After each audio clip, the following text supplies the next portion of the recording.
Bonjour à tous. L'équipe de la commission scolaire de Laval a pris l'initiative de mettre sur pied des capsules sur différents sujets. Mon nom est Sarah Perrault. Avec mes collègues, on est très heureux de vous présenter des capsules, la capsule sur le stress et sur l'anxiété.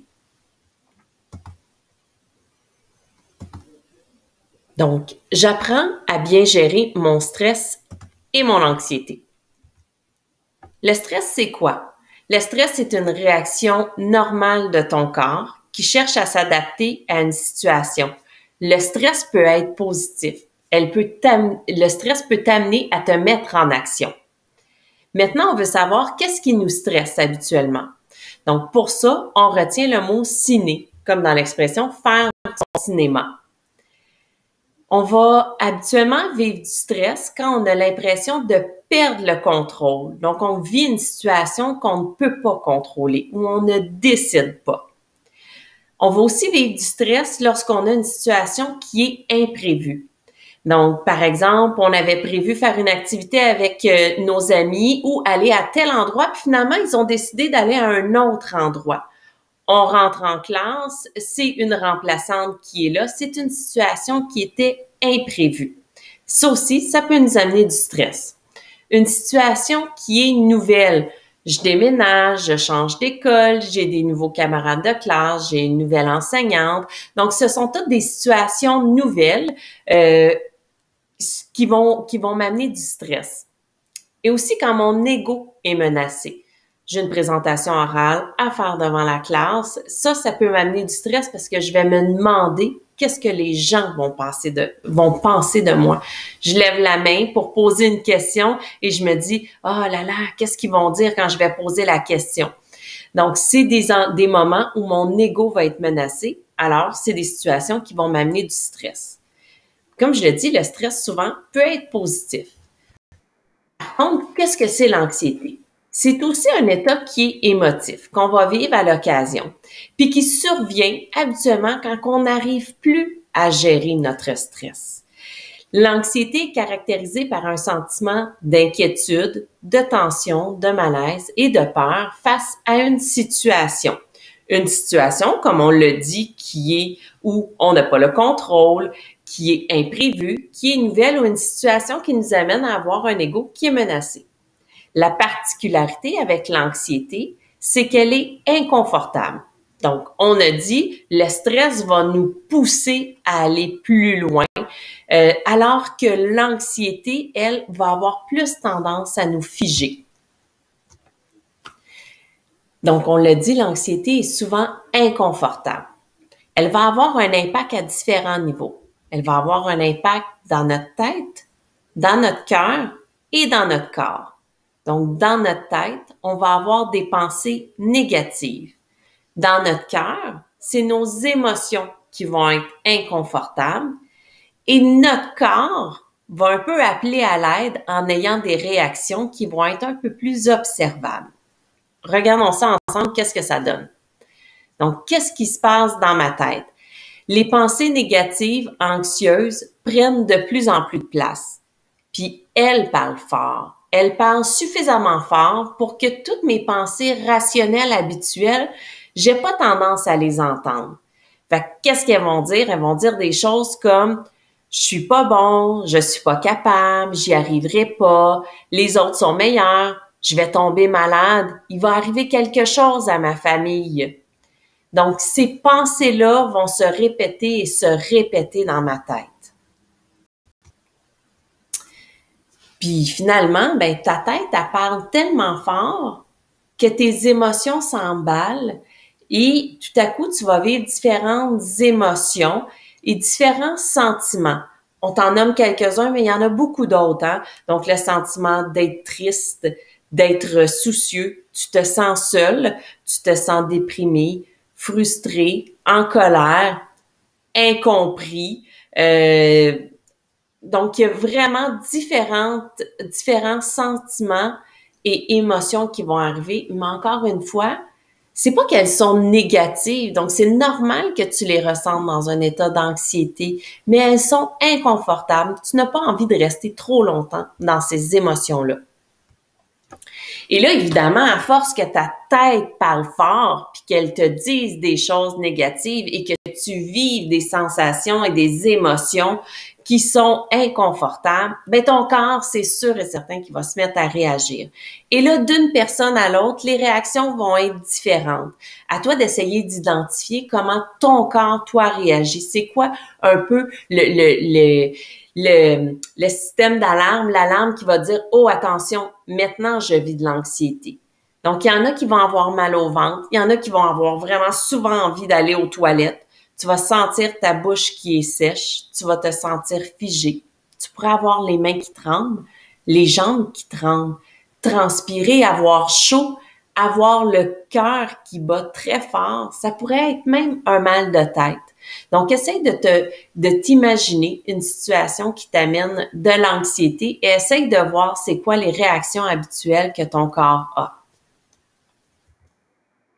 Maintenant, tout ça arrive très, très, très rapidement. Donc, une situation qui arrive et tout de suite, ta tête va se mettre en branle. Les idées négatives et répétitives vont arriver.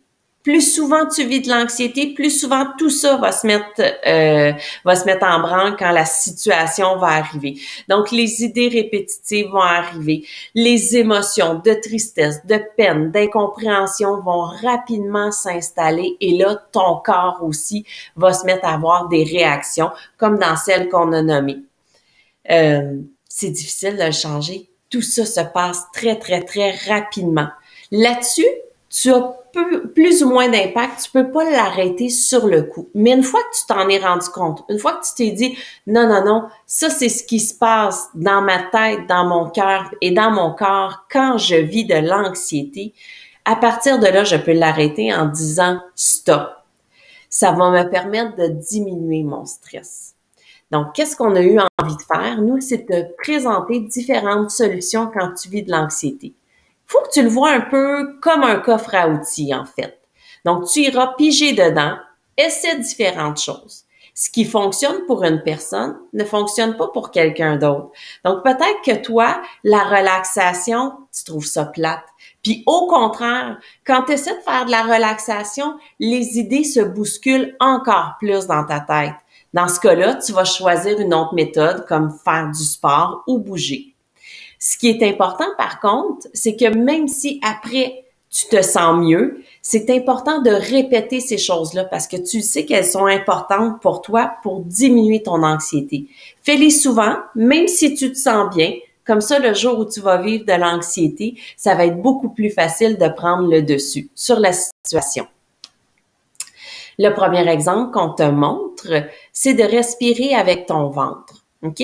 Donc, l'idée de respirer avec son ventre, c'est on peut se coucher au sol, mettre les mains sur son ventre et de faire gonfler son ventre comme si c'était un ballon.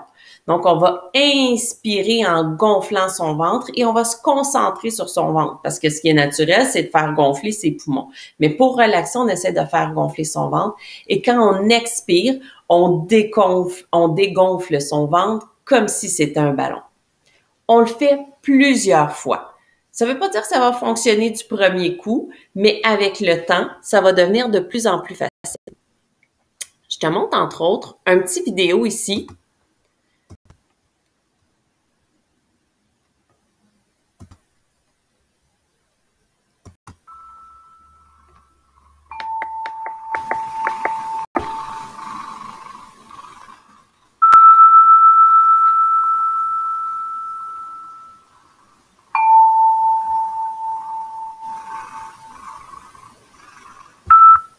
Ce qui est intéressant, c'est qu'on peut voir que le chat qui est relax va respirer avec son ventre, justement.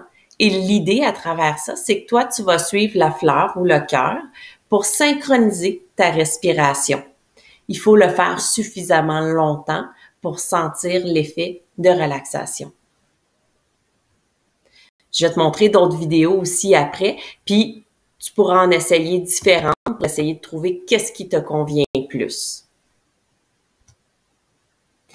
Donc, relaxer, on va y revenir un petit peu plus en détail. Bouger. Peut-être que toi, tu es plus du type sportif. Tu as besoin de te mettre en action. Va faire du sport à l'extérieur, va jouer au ballon, va faire des paniers de basket, va courir dehors. Tu peux te faire des stratégies à la maison pour faire de l'exercice, pour te donner des défis. Donc, mets vraiment ton corps en action. Dans le fait de bouger aussi, tu pourrais faire des activités qui vont te permettre de penser surtout à autre chose, hein? Donc, dessiner. Tu vas être capable de trouver sur Internet différents mandalas, donc d'avoir un dessin complexe sur lequel tu vas t'attarder et que tu vas concentrer ta tête. Tu vas concentrer tes idées sur le dessin que tu es en train de faire. Tu peux lire un livre de blagues, tu peux jouer à un jeu vidéo. Donc, l'idée à travers ça, c'est de changer tes idées pour arrêter ta tête, hein, parce qu'il faut pas oublier que ta tête, lorsqu'elle tourne sans arrêt, elle continue à faire battre ton cœur plus rapidement. Elle continue à donner à avoir un impact sur ton corps aussi. Donc, c'est ce que toi, tu veux arrêter. Donc, si c'est de bouger, si c'est de danser qui te fait du bien, si c'est de chanter, vas-y, mets-toi en action. Parce qu'oublie pas, ton anxiété, elle a tendance à te figer. Donc, ta réaction va être de dire « j'ai pas envie ». Mais en le faisant, tu vas probablement te sentir beaucoup mieux après. On a parlé de relaxation. Il existe plusieurs méthodes, on t'en présente. Donc, on a parlé déjà de la respiration par le ventre qui est mentionnée plus tard sur la diapo. Donc, la respiration par le ventre, c'est une chose. La cohérence cardiaque, je te la mentionne tout de suite parce que je vais te montrer un petit extrait vidéo ici. Le principe de la cohérence cardiaque, encore une fois, c'est d'y aller avec des respirations qui sont lentes, qui sont synchronisées sur un même temps pour ralentir ta fréquence cardiaque. Donc, tu dis à ta tête et à ton corps, regarde, ça va bien, je respire lentement et je respire doucement. Parce que quand on est stressé, on a tendance à respirer plus rapidement. Donc, peut-être que toi, l'image du chat, ça te calmait, peut-être que c'est pas le cas. Qu'est-ce qu'il y a d'intéressant avec cette vidéo-là? C'est que tu as le son aussi. Fait que si toi, tu préfères fermer tes yeux, puis juste synchroniser ta respiration, tu vas voir, le cœur fait un son quand il arrive en haut ou en bas. Donc, tu peux travailler avec ça. Je te montre un petit extrait.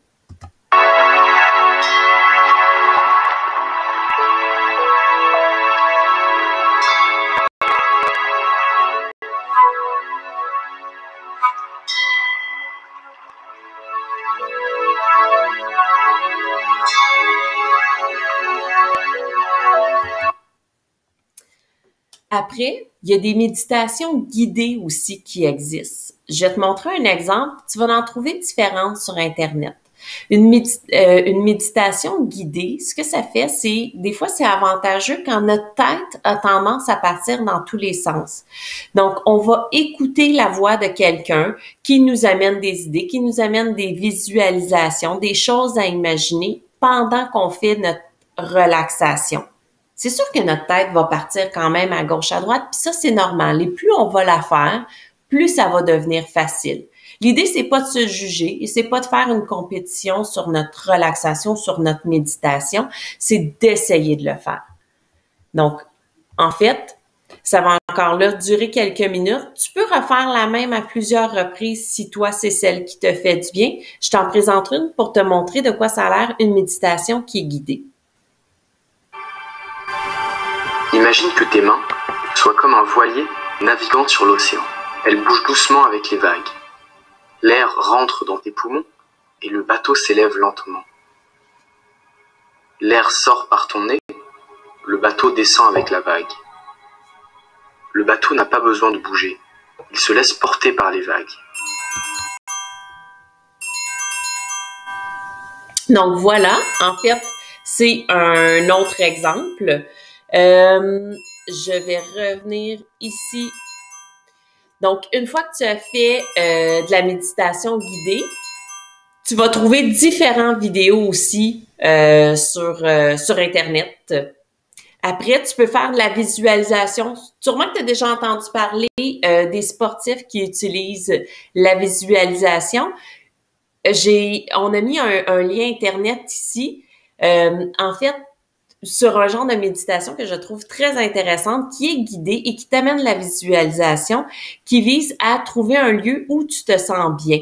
Donc, tu vas voir, il y a un texte, tu peux t'enregistrer toi-même à ce moment-là et écouter le texte ou demander à quelqu'un de le lire tout simplement. Donc, ça va t'amener à choisir un lieu où tu te sens bien, à l'imaginer. Donc, une fois que tu vas avoir les yeux fermés, on va dire, il est où ce lieu? Comment il est? Où tu es installé?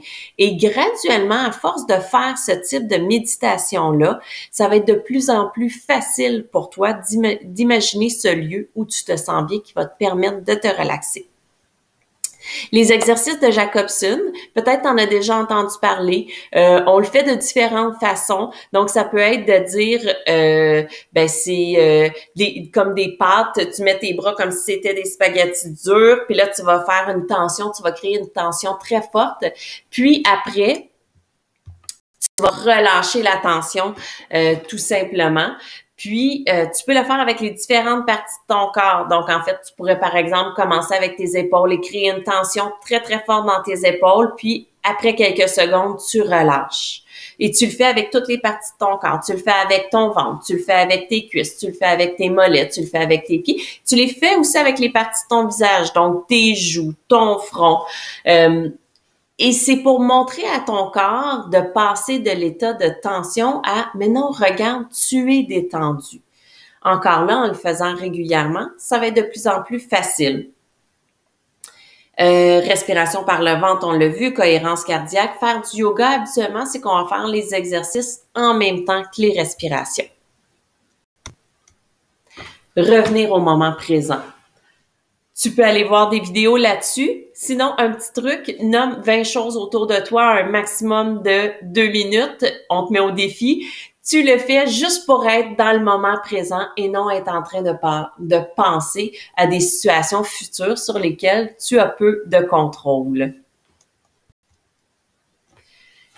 Exprimer ce que tu ressens. T'en parles à quelqu'un à qui tu as confiance. C'est sûr que les messages textes, c'est bien. C'est des conversations qui se font rapidement.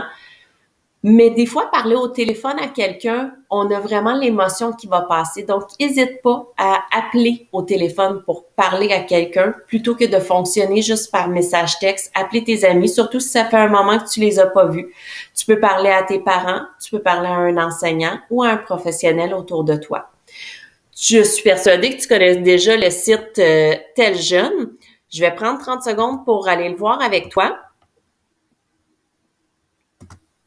Donc, quand tu vas sur le site, si tu vas sur Google, tout simplement, tu tapes Tel Jeune, tu vas tomber directement sur leur site. Donc, tu peux aller ici, descendre, puis tout de suite, tu as une fenêtre qui va ouvrir et tu peux aller au bon endroit. Donc, selon si tu veux leur écrire ou faire une discussion en ligne ou les texter ou les appeler par téléphone. Si tu vas dans discussion en ligne, il y a toujours un intervenant qui est disponible. Donc, ça va te dire « Bienvenue chez Tel Jeune ». Il te demande ton âge, ton genre, de quelle ville. Il te demande pas ton nom. Donc, tout ça peut rester anonyme. C'est assez rapide si tu veux communiquer avec quelqu'un. Quand tu as besoin de parler, peu importe de quoi tu as besoin de parler. Donc, tu vas voir aussi sur le site, tu vas avoir la ligne parents, fondation et Tel Jeune. Si tu cliques dessus, tu vas aller directement sur leur site. Et en fait, promène-toi sur leur site parce qu'il est super intéressant. Donc, on a toujours, évidemment, ce qu'on vient de présenter, mais ils vont avoir différents thèmes sur lesquels qui sont déjà abordés. Les sujets d'actualité, pour le moment, hein, stress et anxiété, c'est vraiment un sujet d'actualité. Comment je vis ma relation à distance, puis les relations familiales. On passe beaucoup de temps, toute la famille ensemble. Donc, tu as des histoires de cas et évidemment, si tu as besoin de parler, des vidéos. Donc, c'est un site qui est quand même très complet, très intéressant. Qu'est-ce que je fais si j'ai été victime d'intimidation, si j'ai été témoin? Donc, n'hésite pas à aller te promener sur ce site. Donc, on va revenir ici. D'autres idées? Décider comment je me sens, écrire dans mon journal comment je me sens, c'est d'autres choses que tu peux faire. Ce qui est important, c'est que tu changes tes pensées. Cultive les pensées positives et joyeuses, même si c'est pas naturel au départ. Je me rappelle que de m'inquiéter puis de tourner les mêmes pensées dans ma tête, ça changera rien à la situation que je vis. Je vois la situation comme un défi personnel que je dois relever. Surtout, il faut avoir des bonnes habitudes de vie. Je dois bien manger. Je sais, c'est des choses que tu sais déjà, mais ça a vraiment un impact. Bien manger, se coucher à des heures raisonnables, dormir suffisamment, faire de l'activité physique, aller à l'extérieur, ne pas passer trop de temps sur les écrans, même si on a tout le temps nos cellulaires, nos téléphones. Le mien il vient de sonner tout à l'heure, je ne sais pas si vous l'avez entendu, mais ils sont toujours proches de nous. On a tendance à s'y référer constamment. Mais si tu te couches avec un téléphone, un écran, une tablette et que tu résumes à te coucher tard, c'est fort possible que tu vives plus de stress et d'anxiété parce que tu es moins bien reposé. Donc, on me donne ici différentes références, que ce soit des livres ou des sites que toi, tu peux consulter ou que tes parents aussi peuvent consulter comme référence utile. Pour terminer, ceux qui ont élaboré la capsule que je remercie grandement, c'est Vanessa, Joanne, moi-même, nos collaborateurs Claudia, Carl-Philippe, Valérie, Lynn Gagné, tous de la commission scolaire de Laval. Voilà, c'est ce qui complète notre capsule. N'hésite pas à communiquer avec un professionnel de ton école ou de la commission scolaire si tu as des questions, si tu as besoin de discuter avec quelqu'un ou de consulter les liens qu'on t'a mis plus bas. Puis en attendant, je te souhaite de passer une très bonne journée. Au revoir.